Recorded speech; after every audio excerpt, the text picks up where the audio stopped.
Tout d'abord, nous vous souhaitons une très belle et sainte année à vous et à vos proches. Les textes de ce dimanche évoquent l'appel. Et dans l'Évangile, nous relisons la scène de l'appel des 3 premiers disciples. Nous lisons donc les versets 35 à 42 du chapitre 1er de l'Évangile selon saint Jean. En ce temps-là, Jean le Baptiste se trouvait avec 2 de ses disciples. Posant son regard sur Jésus qui allait et venait, il dit « Voici l'agneau de Dieu ».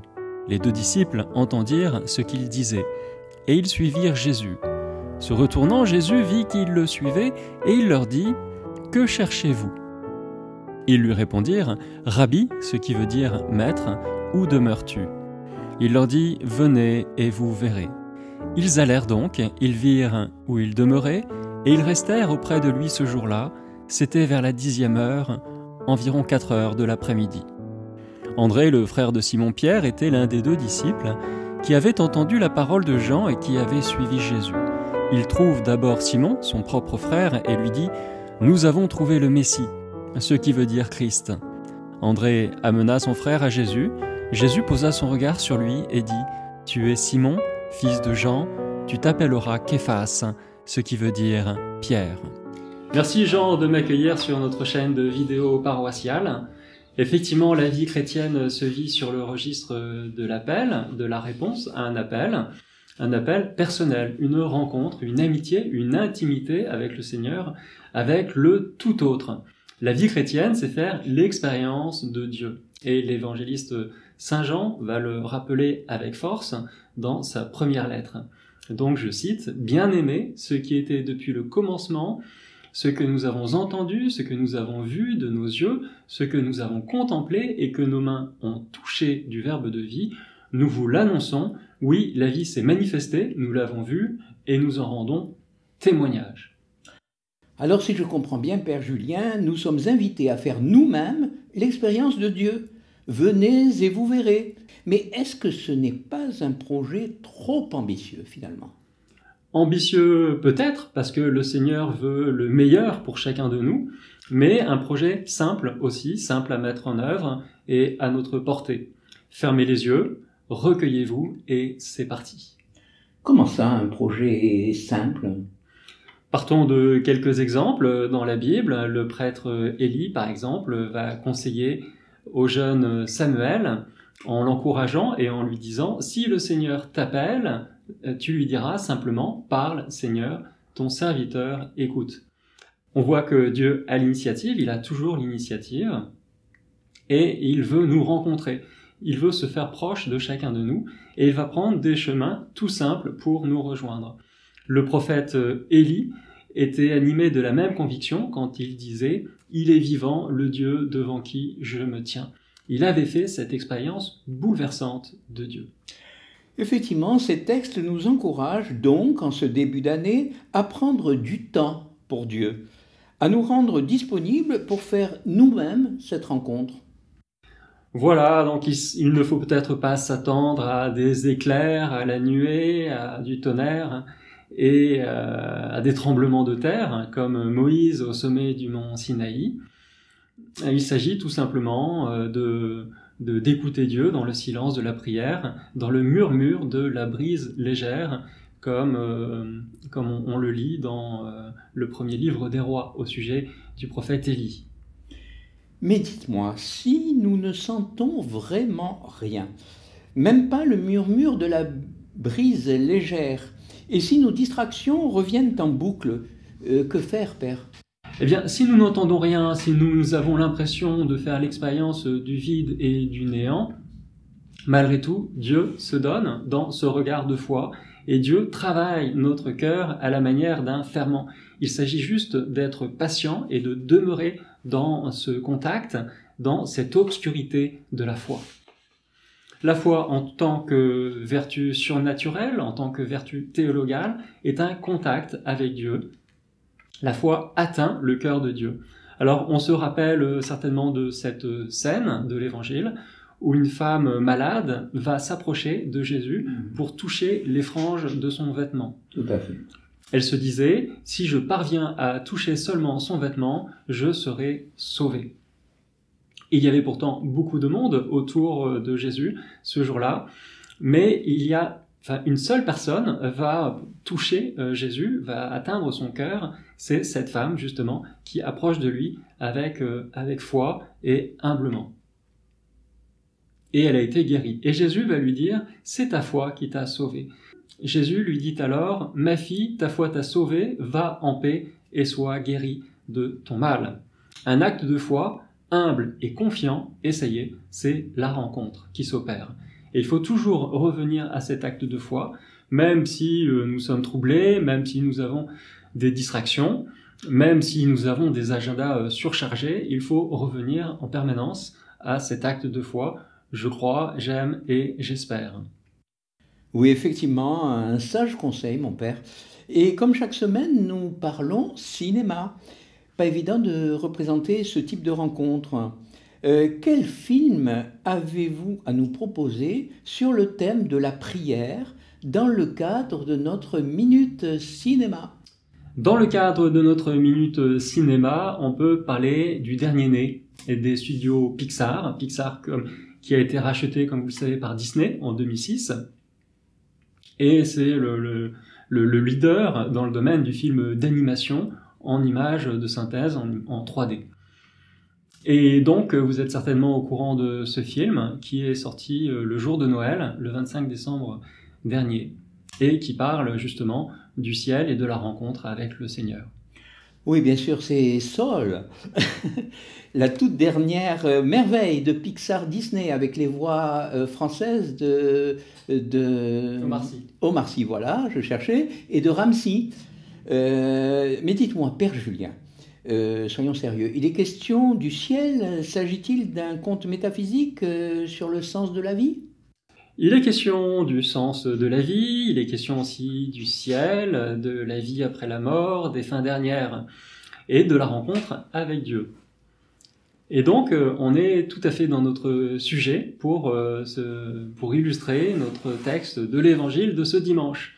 Cette vision du ciel dans le film et de la rencontre avec Dieu peut nous étonner, nous en tant que catholiques, mais vu le bon accueil du film par la critique, et son succès au box-office durant ses premières semaines de sortie, eh bien on se dit finalement que apparemment ce film passe comme une lettre à la poste aux yeux de nos contemporains. Effectivement, Soul, en français L'âme, est un film éclairant, me semble-t-il, sur la perception du ciel chez nos contemporains. Et je voudrais rappeler en quelques mots l'intrigue. Donc, il s'agit d'un homme passionné de jazz, professeur de musique dans un collège, dénommé Joe Gardner, et il a enfin l'opportunité de réaliser son rêve, jouer dans le meilleur club de jazz de New York. Mais un accident mortel va le jeter dans le monde de l'au-delà, c'est-à-dire il va mourir. Le réalisateur, Pete Docter, mêle dans ce long métrage toutes sortes de traditions dans un syncrétisme joyeusement assumé. Et tout le monde y trouvera son compte. Alors justement, que peut-on dire sur l'au-delà à partir de ce film?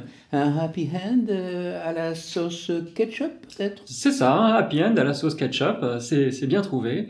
Ce monde après la mort, vu par les studios Pixar, c'est un monde globalement cloisonné. Voilà, on peut dire que c'est d'un côté il y a le ciel et de l'autre l'enfer, donc c'est très simple. Et il y a aussi sur une réplique extraterrestre de la Terre, on découvre également un incubateur pour les âmes qui se préparent à rejoindre un corps, donc avant la naissance. Alors, plusieurs directions sont offertes à ceux qui meurent. La plupart se retrouvent sur un gigantesque tapis roulant, un escalator plutôt, qui va les entraîner vers une immense boule de lumière. Et à propos de l'enfer, il y a bien un enfer dans le film? Effectivement, on voit que certains peuvent aussi se retrouver en enfer. Ce sont ceux qui se sont enfermés dans leur névrose et leur maladie. Ils deviennent alors des ombres errantes, des fantômes menaçants, fuyant toute compagnie, torturés par leurs propres démons. Personnellement, je préfère croire que la miséricorde de Dieu est tout à fait capable de venir à bout de ce genre d'enfermement. L'enfer, c'est autre chose qu'une simple névrose qui n'a pas été résolue. Donc, si je comprends bien, une vision simpliste, tout ou rien. Le ciel ou l'enfer, il n'y a pas de chemin de perfectionnement possible pour les défunts, ce qu'on appelle les âmes du purgatoire. On évoque le purgatoire, et je voudrais rappeler ce paragraphe 1030 du catéchisme de l'Église catholique, où il est question justement du purgatoire, belle définition du purgatoire. Je cite: « Ceux qui meurent dans la grâce et l'amitié de Dieu, mais imparfaitement purifiés, bien qu'assurés de leur salut, souffrent après leur mort une purification afin d'obtenir la sainteté nécessaire pour entrer dans la joie du ciel. » Une raison pour expliquer cette impasse sur le purgatoire, Père Julien ? Si l'auteur de Soul n'a pas représenté le purgatoire, c'est sans doute parce qu'il est lui-même issu d'une tradition spirituelle fortement influencée par la théologie de la Réforme, comme la majorité des Américains d'ailleurs. Je crois qu'il est question de réincarnation. Pour quelques rares exceptions, comme pour le héros de l'histoire, Joe Gardner, il y a aussi apparemment la possibilité de se réincarner dans le corps d'un animal. Alors en l'occurrence, c'est un chat. Dans le film, on passe à plusieurs reprises du monde bien réel, représenté en images de synthèse. Ce sont des vues de New York. Donc c'est fait de façon assez extraordinaire. On retrouve tout le savoir-faire des studios Pixar, un travail extraordinaire sur les lumières, les textures, les personnages, les décors très réalistes de la ville. Et puis, d'un autre côté, il y a le monde invisible qui est représenté par des formes très stylisées, dans des teintes plutôt froides, bleues ou vertes. Et c'est le moment, je pense, où les plus jeunes, parce que le film est aussi adressé aux plus jeunes, les plus jeunes vont décrocher franchement du film. Autant le travail sur les images de New York sont soignés, autant les séquences de l'au-delà sont pauvres et simplistes. Et donc on peut comprendre le procédé pour le producteur. Il s'agit de rester dans le format standard du long métrage, 1h30, 1h40, tout en baissant les coûts de production pour le producteur. Alors on peut aussi parler de la morale de l'histoire. La morale de l'histoire tient en quelques mots: ne pas s'enfermer dans une passion qui peut devenir une passion dévorante, comme une obsession, et qui pourrait nous couper du reste du monde et des autres. Ne pas conditionner non plus son bonheur à des objectifs, à la réussite dans tel ou tel domaine. Ici, pour Joe Gardner, il s'agit de réussir dans le jazz, mais il s'agit de vivre le moment présent et de savoir accueillir le bonheur tel qu'il se présente, c'est tout simple. Je trouve finalement que c'est une bonne morale. C'est un message simple auquel l'on ne peut que souscrire. Bien sûr, mais du point de vue de l'image du ciel et de la théologie, finalement, eh bien, c'est plus décevant. On voit des âmes sur un escalator géant se perdre dans le grand tout, s'anéantir. Les âmes sont comme des poussins dociles poussés sur un tapis roulant avant de disparaître dans une purée cosmique. Alors, où elle est, là, cette rencontre qui est le modèle, finalement, de l'alliance et cette relation d'amitié que la Bible nous propose. Eh bien, merci beaucoup, Père Julien. Merci. Chers internautes, merci d'avoir suivi cette vidéo jusqu'au bout. Pensez à liker et à vous abonner si ce n'est pas déjà fait. Je rappelle que nous publions nos réflexions toutes les semaines pour le dimanche ou la solennité qui suit. Et nous vous disons à la semaine prochaine. Merci Jean, à la semaine prochaine.